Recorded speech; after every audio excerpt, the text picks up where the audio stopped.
Kadadalags, good morning again. It's already 5:30 guys. Magluluto na naman tayo. Nandito naman tayo sa kusina, as usual. So, ngayon guys, ipakita ko lang sa inyo ang lulutuin namin baon. So, today, ang gagawin ko is dumpling. Kung makikita nyo guys, ako ay nakabihis na. So, hindi naman ako magluluto sa apoy. So, maghihiwa-hiwa lang tayo ng mga gulay. So, magmimix lang tayo ng dumpling filling. So, ngayon guys, hugasan muna natin ang mga gulay. Yan. Ito ay ang ating parsley.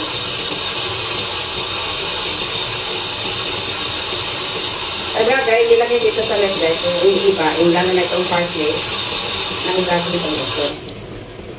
Alisin natin ang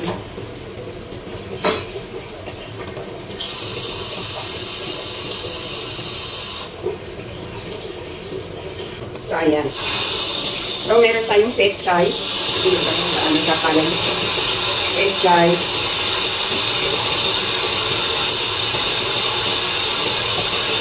Iwain natin ito.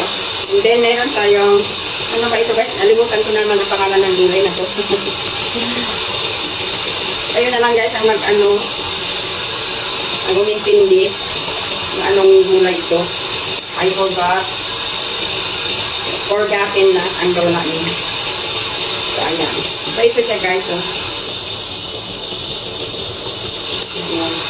And then, ang ating, siyempre, itong cabbage. Ito talaga guys, talaga hindi maaalis ito hindi ito mawawala sa dumpling kasi ito ang nagbibigay lasa ng dumpling.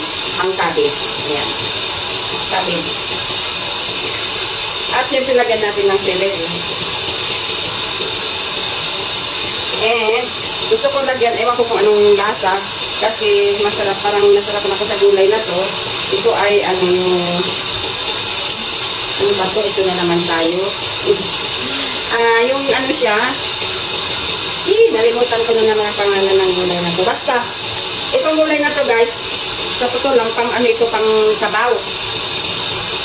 Yung alugbati pala.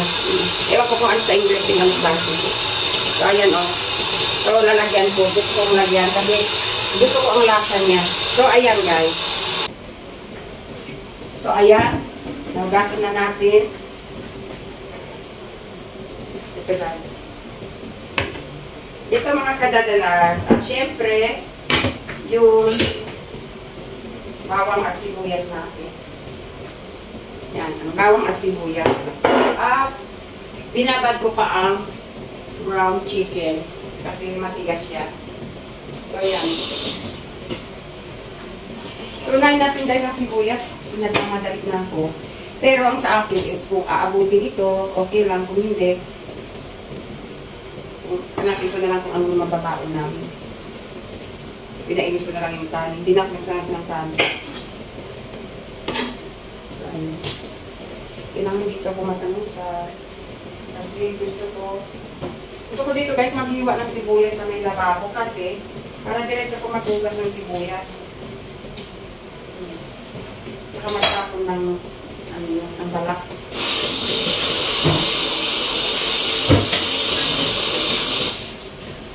Yun ang hiwa natin. Sibuyas.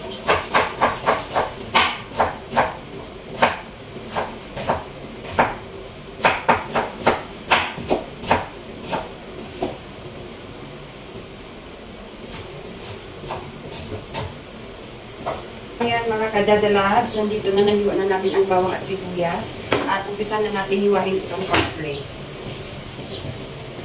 Ito. Parsley. Para pagkatapos nito mga kadadalas, haluin na lang natin. I-mix natin sa flour and egg. Tapos, hindi ko man maubos, anytime na gusto ko feel na magluto ng dumpling,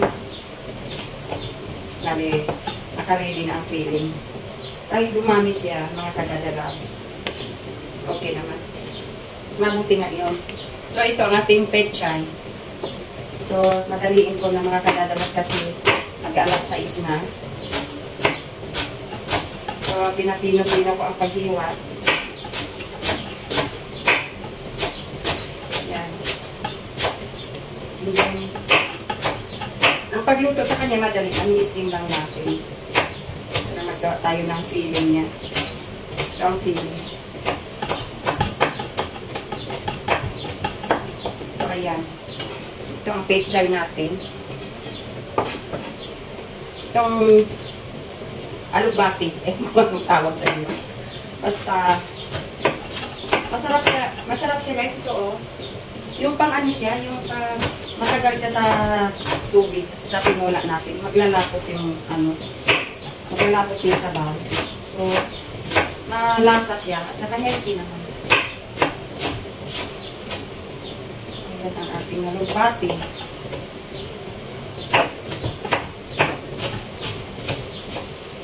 Mabangma siya. Gusto ko siya guys. Mga kadadalas. Gusto ko siya mga kadadalas. Ayan. Yung sa dumpling kasi, malasa siya pag maraming dahon. So, ito ang ating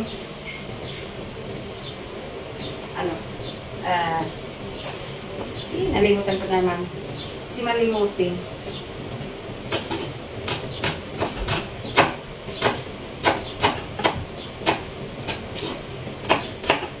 Celery. So, ito ang ating celery. Itong celery naman guys, masarap din siya. Kaya dito ko.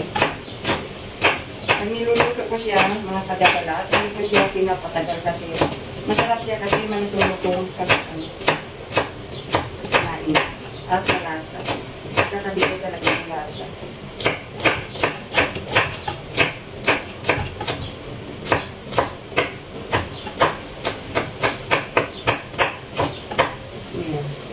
So, ilagay natin dito. Kahit maghalo na sila, hahalin naman yung lahat. Pag-iisay naman yung lahat. And then, ang ating, ano ba itong gulay na ito? Para siyang pechay. Ito. Kaya na lang guys ang umintindi. Ay, ako.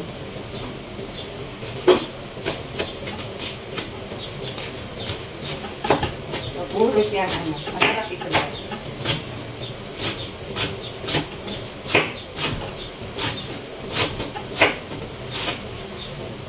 So, ayan na ang ating mga dahon. So, ang last but not the least, ang nagpapalasa ng dumpling, ang ating cabbage. Ayan.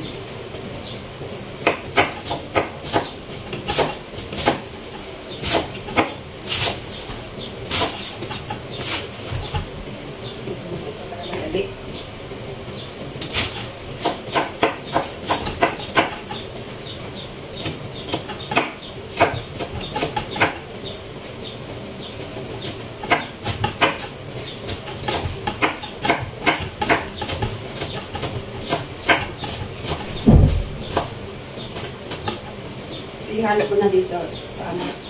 Wala na akong lalagyan na. And then, iligin ko na itong pagina.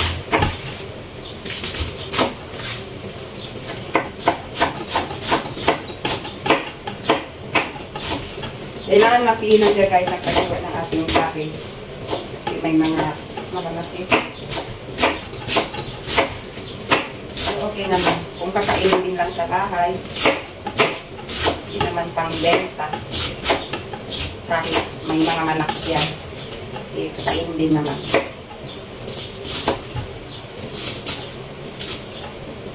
ayan.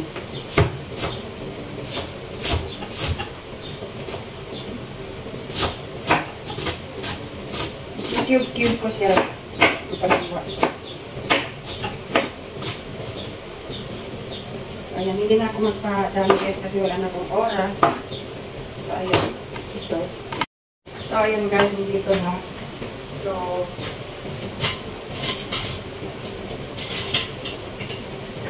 madali lang ko guys. So, dito na ang chicken. Ilang chicken na. Dito ko na yun. Para, yan. Ilang chicken. Ilagay ko kami. Ayan guys, ihalo na natin ang mga sangka, mga gulay-gulay. Kasi wala na akong time. Ilagay na kami. Ito rin. So, ihalo ko na lahat.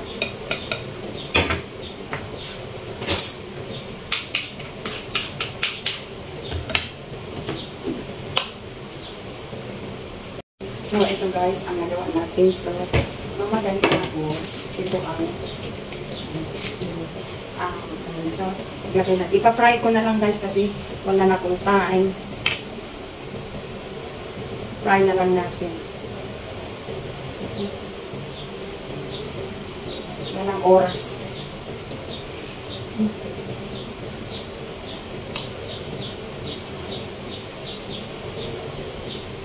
Ayan mga kadadalab, pasensya na kasi sa nagmamadali ko. Alis na kami guys. Prinito ko na lang ang dumpling. So instead na i-steam siya para ulam lang namin. Yan. Lagyan ko na lang siya ng ketchup. Para ano na lang. Yan. So pagbalik ko guys, ipakita ko rin. Meron din doon. Marami rin tayong nagawa. So mamaya, gagawa ako ng steam ng proper na dumpling. Ito kasi guys, pang ano lang namin, pang baon kasi di ako nagluto ng ulam. So ito na, itong dumpling. So ayan, sana'y nagustuhan nyo ang short vlog ko. Thank you. God bless po.